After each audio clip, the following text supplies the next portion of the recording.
To enjoy this episode of Forensic Tales ad-free, check us out on Patreon. Patreon.com/Forensic Tales.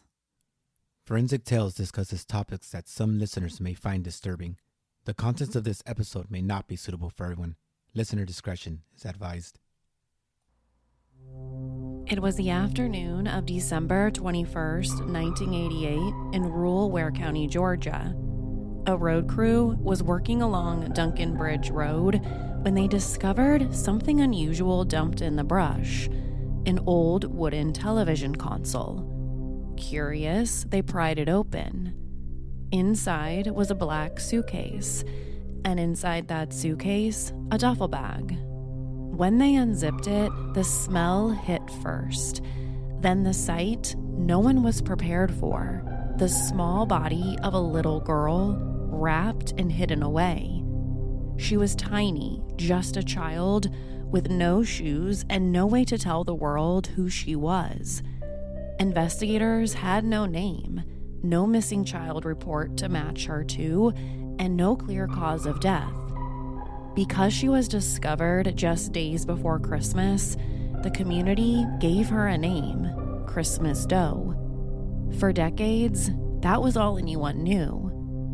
This is Forensic Tales, episode number 295, The Case of Christmas Doe.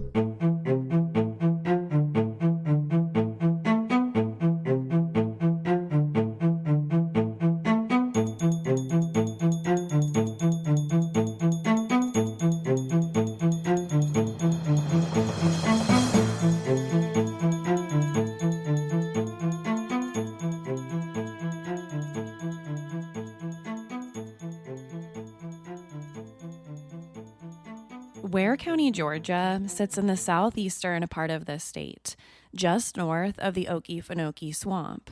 It's named after Nicholas Ware, the mayor of Augusta from 1819 through 1821.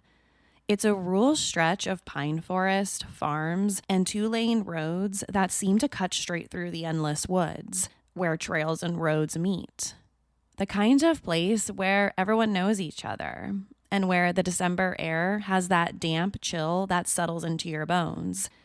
Today, only about 36,000 people call Ware County home. Duncan Bridge Road, where this story takes place, isn't a busy highway. It's a back road, the kind you take if you lived nearby, not if you were just passing through. Thick brush crowds the shoulders, and in winter, the trees stand bare, giving the landscape a bleak gray stillness.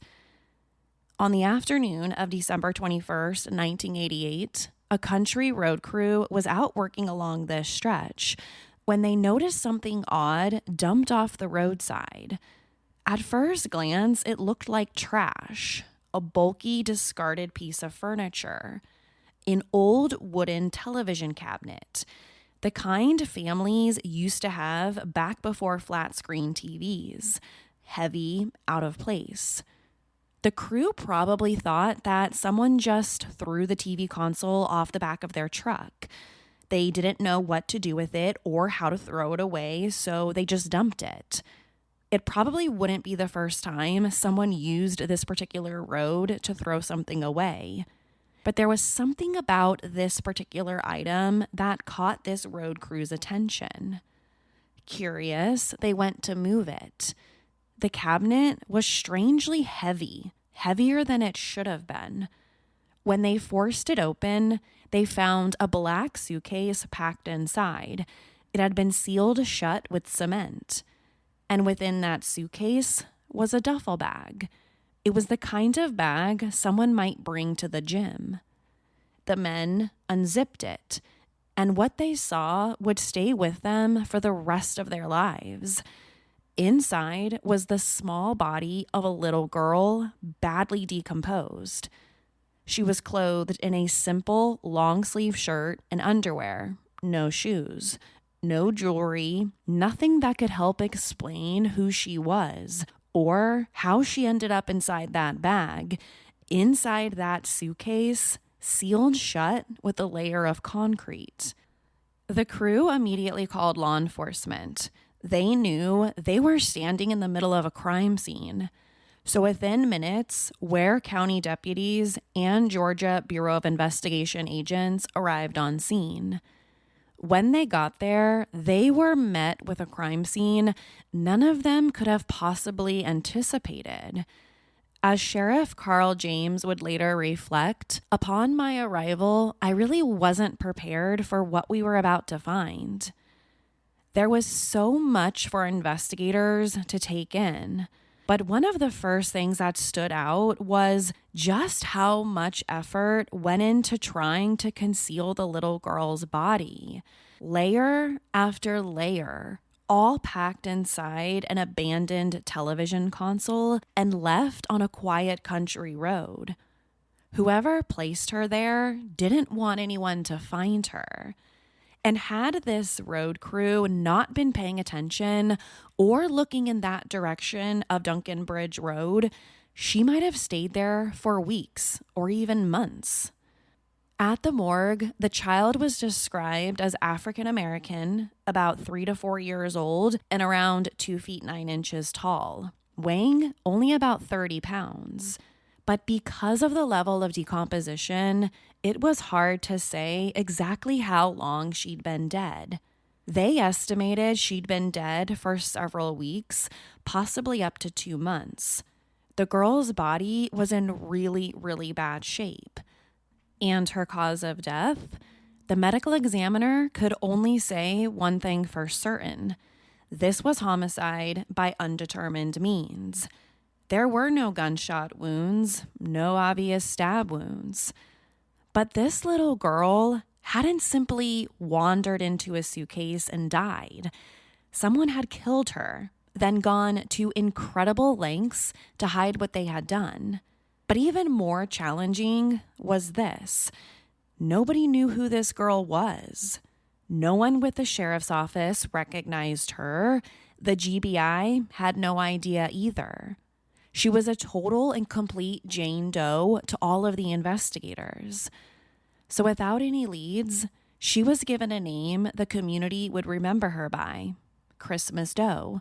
Because she was found only a few days before the Christmas holiday, that's what people started calling her. Police in Georgia began their investigation the only way they could. They canvassed the area around Duncan Bridge Road. They interviewed residents who lived along there, asking if anyone had seen a car pull over, unload a heavy object, or if they just saw anything suspicious. No one had. So that's when they had to expand their efforts. They started digging through missing children reports all across the state of Georgia and neighboring states. Surely, someone must be looking for this little girl. A mother, a father, a teacher. Someone out there had to be looking for this 3 or 4-year-old little girl. But in reality, the authorities didn't find any missing child reports matching her description. It didn't seem like anyone reported her missing in the first place. Then there were other challenges. Fingerprints weren't possible. This was late 1988. Dental records were nowhere. And as the days turned into weeks, it became painfully clear. They had a homicide, a young victim, and no way to even say her name. One thing investigators knew very early on was something I mentioned a few minutes ago.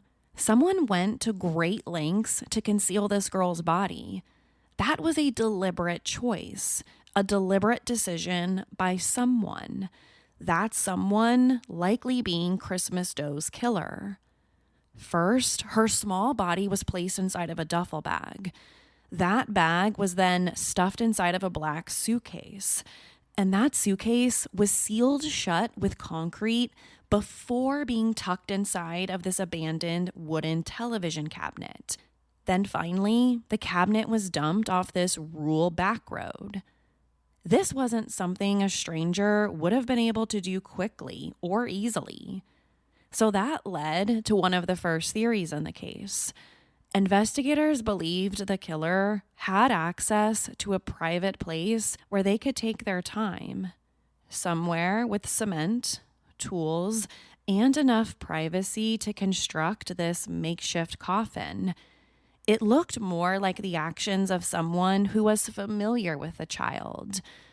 But knowing that didn't solve the biggest problem or answer the biggest question. Who was she? Back in 1988, law enforcement didn't have today's nationwide databases. Of course, investigators compared her description against missing children reports, but if the databases weren't as full as they are today, there wasn't much for them to search. And if no one reported her missing in the first place, she wouldn't be in any database. Another theory was that the girl may have been in foster care or living with relatives. We know that in the 1980s, record keeping was scattered across counties. So it was possible she had slipped through the cracks, a child who had no one actively searching for her. And I think that's another aspect of this case that makes it so sad. Not only has she been murdered, she had her body stuffed in all of these bags, all of these objects, and no one cared enough to go look for her. It was like she was being treated like a nobody. She wasn't treated like an actual human being who deserved to be looked for. Obviously, the most popular theory was that Christmas Doe had been killed by someone she knew. But there was also the thought in the back of the detectives' minds that maybe this was a stranger abduction. They had to consider the idea of an abduction, a stranger who killed this child and then dumped her body. But again, no missing person reports matched. It just didn't make sense for a predator to go to such elaborate lengths of concealment. Some thought maybe she was older than how she looked. Maybe a malnourished 6 or 7-year-old who had been a runaway or possibly abandoned. But that theory sort of fizzled out because forensic examiners were pretty confident she was a preschool-age child, small and underdeveloped. Every angle led back to the same devastating truth. No one seemed to be looking for her. That was the hardest part for investigators. A child was dead, brutally hidden away, and not a single family member, neighbor, came forward to report her missing. So this created two competing theories. Number one, she was local, and her caretakers, possibly her own family, were covering it up. Or number two, she was brought in from somewhere else, perhaps hours away, left in Ware County because it was quiet, rural, and remote. Both theories were possible, sure. The reality, neither brought them closer to an answer. By the early 1990s, the case had already gone cold. Detectives revisited it every so often, hoping advances in technology or new missing children's report might lead to a match. They even tried composite reconstructions of what she might look like if she was still alive or even older. Posters were made and put up. The story appeared in local papers from time to time, especially around Christmas. But every lead fizzled out. No fingerprints, no dental matches, no DNA testing available. As the years passed, Christmas Doe became more than just an unsolved case file in Ware County. She became a haunting reminder of a child lost to violence, remembered every holiday season. Local papers would occasionally run anniversary stories around December, reminding readers that the little girl in the suitcase still had no name. For residents, the discovery had left a scar. People decorated their homes, gathered with family, and exchanged gifts, but always with the quiet knowledge that somewhere out there, a family was missing a daughter they didn't even know how to claim. She was remembered at church services, mentioned in holiday sermons as the child without a name. For law enforcement, each Christmas brought the same gnawing frustration. Another year gone by, another season with no answers. The nickname Christmas Doe stuck. not just because of when she was found, but because each December she returned to the public's memory, an unsolved mystery that shadowed the joy of the season. By the mid-2000s, DNA testing was becoming more widely used in almost every criminal investigation. But there were two major hurdles in this case. First, the remains were badly decomposed, making DNA extraction next to impossible.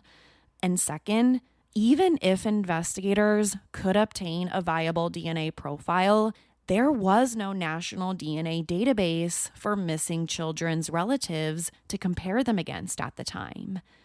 The CODIS system existed, but its use was very limited, and it required family reference samples, something investigators simply didn't have. So year after year, she remained nameless. In 2012, the National Center for Missing and Exploited Children took another look at the case. They released an updated forensic reconstruction image, an artist's rendering of what the girl might look like later in life. It showed a small African-American child with round features, about 3 or 4 years old, wearing a simple t-shirt. The hope was that someone, somewhere, might recognize her. But again, no one came forward.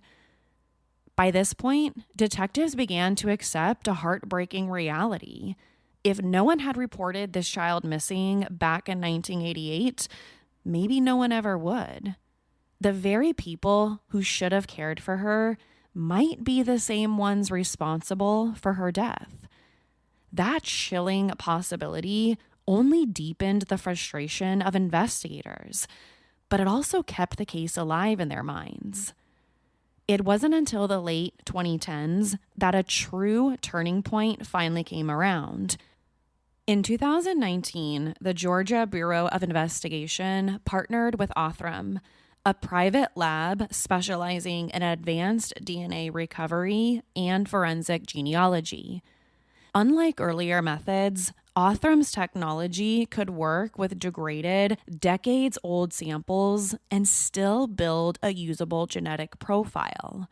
If you've been a listener of my show for a while, then chances are you've heard me talk about Othram before. They're one of the most innovative forensic labs in the entire world, and their work has completely changed the way that cold cases are being solved.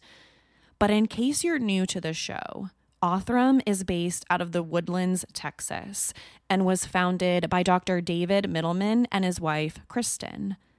Their lab specializes in forensic-grade genome sequencing, which, in simple terms, means they can take even the most degraded DNA samples, sometimes decades old, and build a usable genetic profile from them.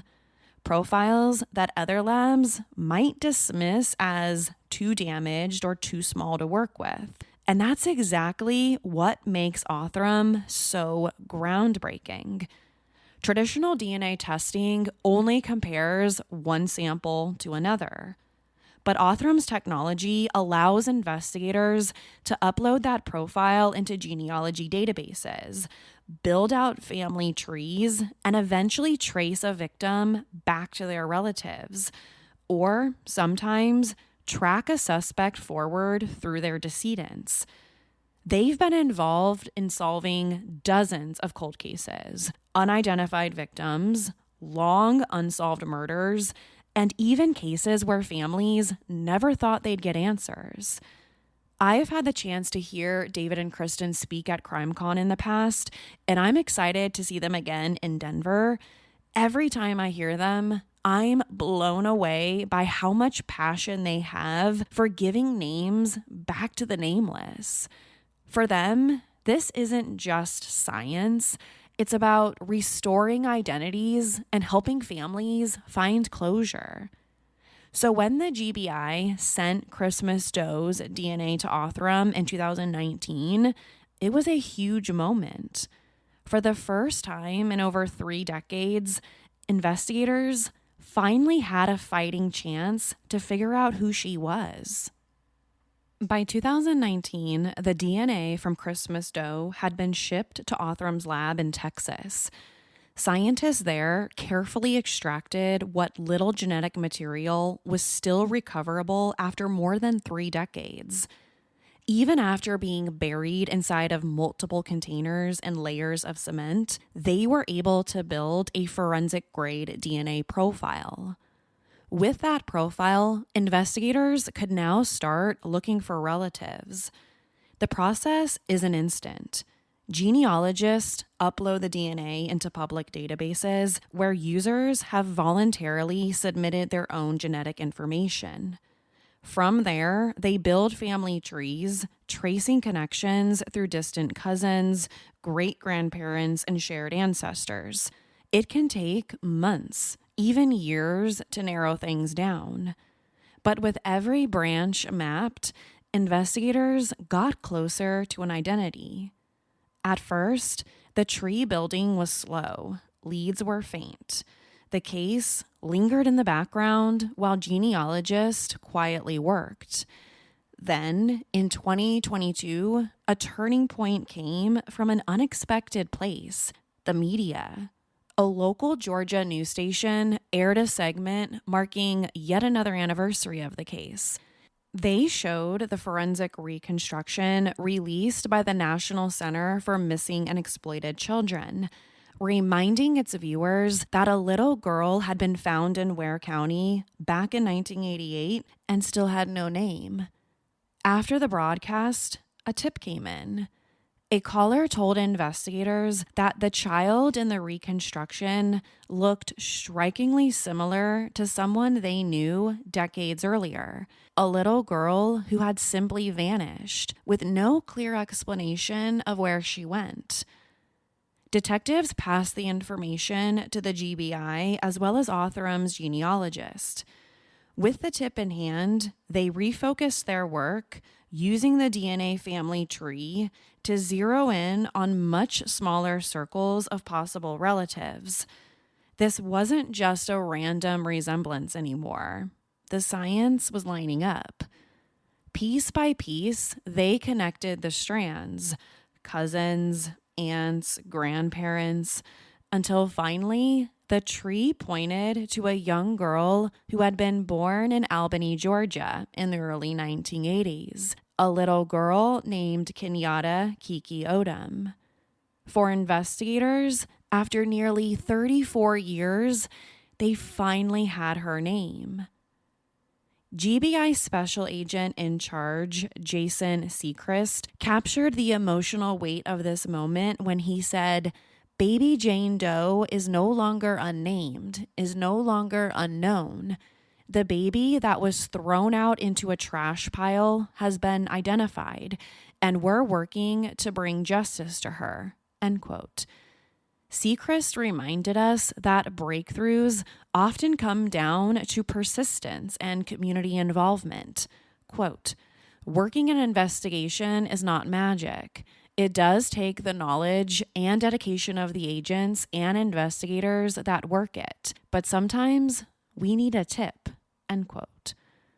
We now know that Christmas Doe was Kenyatta Odom, born in Albany, Georgia in 1983. Kenyatta, or Kiki as her family sometimes called her, was just 5 years old when she died. She was remembered as a bright, playful child with a wide smile and an innocence that never had the chance to grow into adulthood. For more than 3 decades, she'd been stripped of her identity, reduced to a nickname in news stories and case files. But now she was no longer anonymous. When the announcement was made, it was a powerful moment, not just for law enforcement, but for the community that had remembered every Christmas since 1988. The sheriff's office, the GBI, and Othram shared the news publicly, describing the breakthrough as both heartbreaking and hopeful. Heartbreaking because of what had happened to her, but hopeful because her name has finally been restored. The identification also meant, for the first time, detectives could begin to reconstruct her short life. They could ask, who was responsible for her care? Who had been the last person to see her alive? And most importantly, who had harmed her? The investigation into her murder now had a new beginning. When detectives began retracing Kenyatta's short life, their attention quickly centered on the people who should have been her protectors: her own mother, Evelyn Odom, and Evelyn's boyfriend at the time, Ulysses Sanders. According to investigators, Kenyatta's death was not a mystery illness or an accident. Prosecutors allege that in December 1988, the 5-year-old girl had suffered horrific abuse inside of her own home. Court documents say Kenyatta was placed into scalding hot water, leaving her with life-ending burns. But instead of taking her to the hospital, Sanders and Evelyn allegedly kept her in the house until her condition worsened. Then days later, she died from those injuries. Rather than calling for help, investigators say Sanders and Evelyn made the calculated decision to get rid of her body. They placed her small frame into a duffel bag, sealed it inside of a suitcase, poured concrete around it, and hid the suitcase inside of this abandoned television cabinet. Then they drove nearly 2 hours from Albany to Ware County to dump the cabinet along Duncan Bridge Road, a place remote enough that maybe no one would have discovered her. And for 34 years, that plan, it almost worked. According to the tipster who led the authorities to Evelyn and Sanders, she had been told as a child that the reason why she no longer saw Kenyatta was because she went to go live with her biological father. But according to the tipster, she never really believed that story. It's worth mentioning here that Sanders is not Kenyatta's biological father. And as of today, the authorities are still working to identify who her real father is. In November 2023, Evelyn Odom was arrested and charged with felony murder, cruelty to children, and concealing a death. Her former boyfriend Sanders was also charged with concealment of a death. He has since entered a guilty plea and is cooperating with prosecutors. He's also expected to testify against Evelyn. When it comes to Evelyn Odom, her trial got underway just about 2 weeks ago, on August 11th, 2025, and is expected to last around 6 weeks. So an update on the status of the trial is likely to be unavailable by the time this episode is released. But here's what's happened so far during her trial at the time this episode was created. During opening statements, prosecutors allege that Kenyatta was placed in scalding hot water as punishment for wetting herself. They also argued that Evelyn resented her daughter because the birth was the result of Evelyn being raped, and because Kenyatta had physical disabilities, often having trouble walking. Prosecutors said that the boyfriend wanted to call 911 for her, but Evelyn told him not to. Kenyatta was then allegedly placed on a bed and died about 4 to 5 days later. That's when the couple allegedly concealed the body together. Again, that's the latest update on the trial at the time this episode is created and uploaded. If you would like the latest update on Evelyn Odom's trial, it will be available online. If she's ultimately convicted, she faces a mandatory sentence of life in prison. For more than 3 decades, the little girl found along a back road in Ware County was remembered only as Christmas Doe. Her story was told in whispers each December, a tragic reminder of a child without a name. But thanks to advancements in forensic genealogy and the persistence of investigators who refused to give up, she has her name back, Kenyatta Odom. Her case is proof of what science and determination can accomplish. The technology that identified Kenyatta simply didn't exist back in 1988. Today, labs like Othram can take a very small amount of DNA and give the nameless back their voices. Every time they succeed, families find answers and victims are restored to their rightful place in the world, with dignity, with identity, with justice in motion. But Kenyatta's story isn't finished. Her murder case is still winding its way through the courts. Prosecutors say her mother Evelyn is responsible and they intend to prove it. Whether or not justice will finally be served after nearly 37 years is a question only time will answer.